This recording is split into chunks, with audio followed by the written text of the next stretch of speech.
Today, I'm going to explain a South Korean supernatural horror film called Exuma. Spoilers ahead, so proceed with caution. The movie begins with a shaman named Woo Rim and her apprentice, Bong Gil, traveling from Korea to Los Angeles.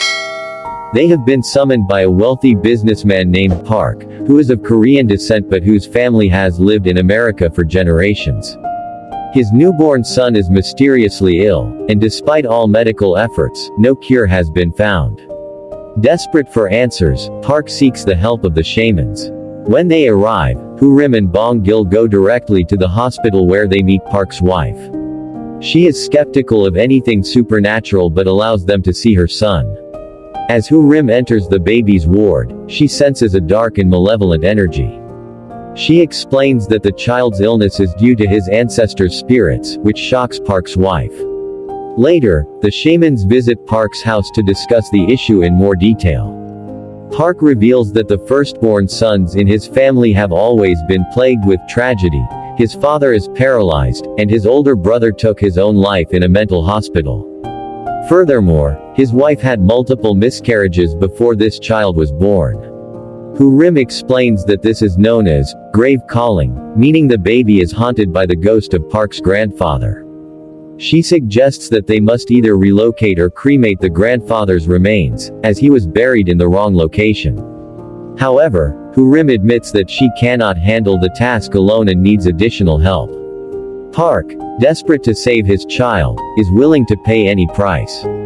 The shamans return to Korea and recruit two other individuals for the mission: Sangik, an old man who is an expert in feng shui and burial practices, and Young Goon, a mortician who owns a funeral home. After hearing about the situation and the substantial payment involved, both men agree to join the mission.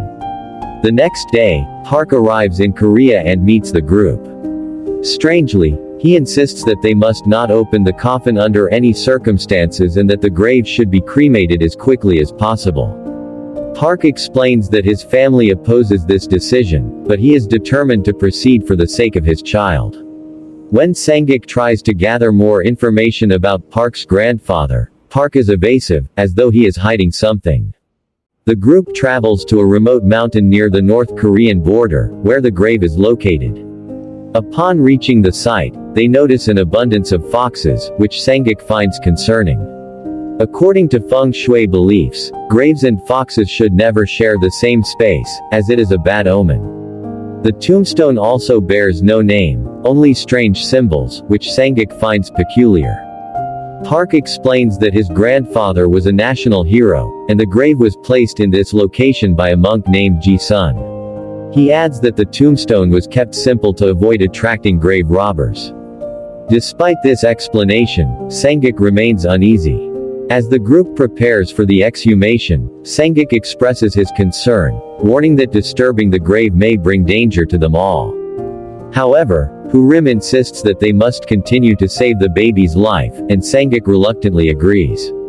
The next day, the group returns to the mountain. Woo Rim and Bong Gil prepare a ritual involving 5 pigs and 5 workers born in the same year. The ritual is intended to distract evil spirits and aid the excavation.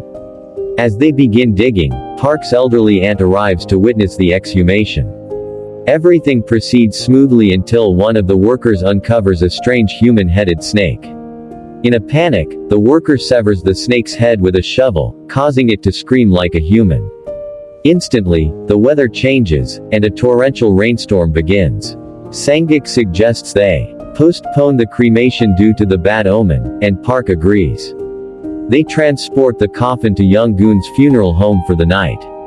Meanwhile, Sangik visits a nearby village to gather more information. He meets a monk who reveals that the grave was rumored to be filled with treasure, which attracted grave robbers.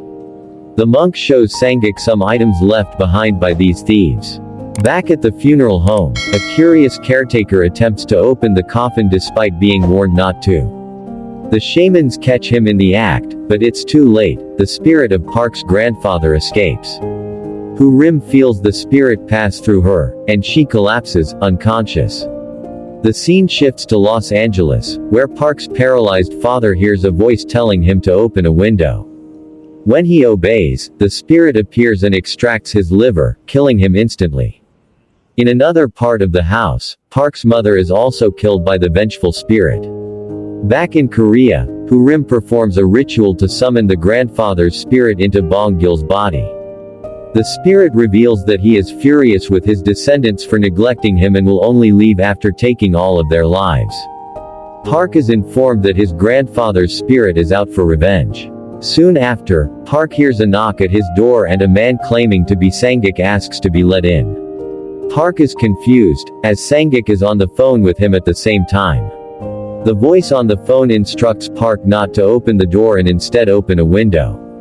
Park foolishly complies, allowing the spirit to enter. Sangik rushes to Park's hotel room and finds him possessed, speaking in Japanese and drinking water uncontrollably. Despite Sangik's efforts, Park snaps his own neck and dies. With no other option, the shamans decide to cremate the grandfather's remains before the spirit can cause further harm. Meanwhile, the spirit has reached Park's baby and is on the verge of attacking. Sangik pleads with Park's aunt to give permission for the cremation, which she reluctantly grants. As the grandfather's remains are cremated, the spirit screams in agony and vanishes. The baby begins to recover, and the shamans return to their lives. A month later, Sangik receives a call from the worker who decapitated the snake. The man is gravely ill and haunted by disturbing visions. Sangik visits him and learns that he is tormented by what he did. He pleads with Sangik to return to the burial site and properly bury the snake. Sangik agrees and returns to the mountain, where he digs up the snake's body. To his shock, he discovers another coffin beneath the snake, large enough to hold 2 adults. Filled with dread, he summons the rest of the group to the mountaintop. It's a stacked burial, he says, and soon they arrive, shocked by the sight of the massive coffin wrapped in thick chains and barbed wire. With great difficulty, they manage to extract it from the site and plan to cremate it. However, since night has already fallen, they decide to wait until morning. The group then chooses to spend the night at a local monk's place, someone Sang-dok had previously met. After a while, they meet with Park's aunt and inquire about the second coffin. The woman claims to have no knowledge of it and tells them to do whatever they please with it. By this point, Sangik has already deduced that Park's grandfather was a traitor who betrayed his country during the Japanese-Korean War. He was rewarded by the Japanese, becoming extremely wealthy. Sangik suspects this could be why the man was buried in such a cursed and sinister place. However, the aunt breaks down in tears and reveals that Monk Jun himself was Japanese, so she doesn't understand why her father would be buried in such a terrible location despite his loyalty. Later that night, while everyone is asleep, Bong-gil wakes up, experiencing a terrifying episode of sleep paralysis. He sees the monk's caretaker standing on his chest, asking what happened to his liver.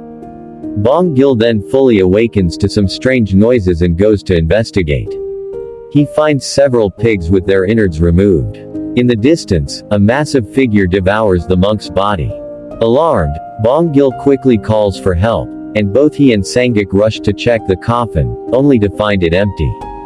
Moments later, a towering samurai appears, demanding to know Rim's identity. She speaks back to him in Japanese, pretending to be his subordinate. Initially, he believes her and asks her to prepare sweet fish. This slightly kills the mood, as he goes from being terrifying to suddenly craving sweet fish.